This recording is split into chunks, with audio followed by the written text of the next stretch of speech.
is not perhaps shared by everyone, but which my own research has led me to conclude is correct. Commandant Price emerges as one given the power of life and death over the incorrigible convicts, and committed to punishment only short of death, which he exercised to the full. By the standards of the period, and granted the character of the convict sentenced to penal servitude on Norfolk Island, a harsh regime had to be maintained. Nevertheless, from the evidence available, including that of some of the convicts themselves, and of the island's one-time chaplain, Price does appear to have erred on the side of severity.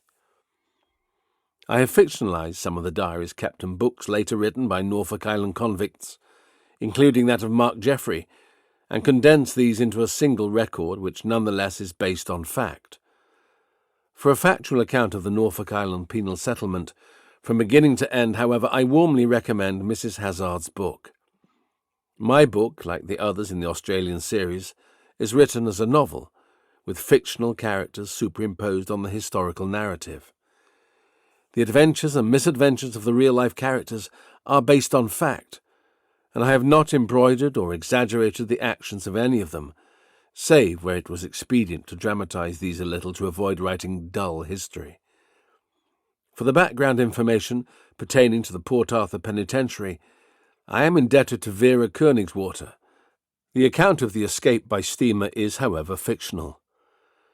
Finally, my thanks to my book supplier, Conrad Bailey of Sandringham, Victoria, to Ian Cottam for the loan of books, to Kenneth Wrightson, also for books supplied, and to Ada Broadley for her unfailing help and support in the domestic field. Prologue. September 1828. The SS Pyramus, bound from the port of Liverpool to Sydney, New South Wales, wallowed sluggishly in mountainous seas, the howling gale-force winds driving her remorselessly off course to the Irish coast. Securely battened down though she was, and with only storm canvas set, she seemed to the only passenger who had ventured on deck to be in imminent danger of foundering. Henry Osborne clung with numb fingers to the rail on the weather side of the upper deck, regretting the impulse that had led him to leave the warmth and comparative safety of the cuddy. But its smoke-filled airlessness and the pungent fumes of the alcohol some of his fellow passengers had been consuming had induced such queasiness in his stomach that, fearing this might overcome him, he had decided to go in search of fresh air. Certainly, it had cured his seasickness, but now, he reflected ruefully, he would have to remain where he was until wind and sea abated, or until the infernal ship capsized, for to cross the deck to the companionway from which he had emerged would be to risk life and limb to no avail.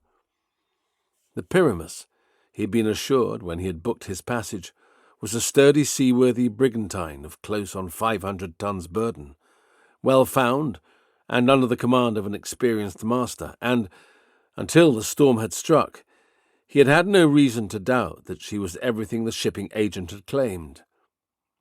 Indeed, Henry braced himself, clutching at his precarious handhold as the ship heeled suddenly to plunge into the trough of a towering wave, her bluff bows and most of her forecastle vanishing momentarily into its depth.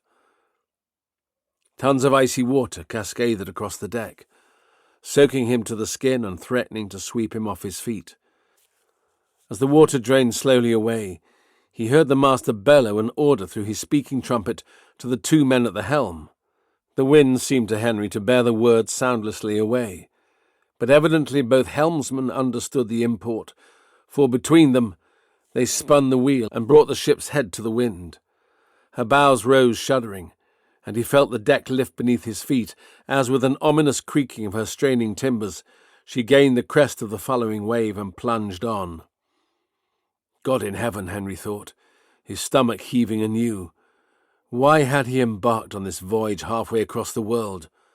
What mad ambitious dream had led him to sell his farm at Dromore, in Ireland's County Tyrone, in order to go out to Australia as a settler? True, his two elder brothers, Alec and John, had gone out there as naval surgeons, and had urged him to follow them, stressing in glowing terms the prospects the colony offered to young men with the will to work and some capital.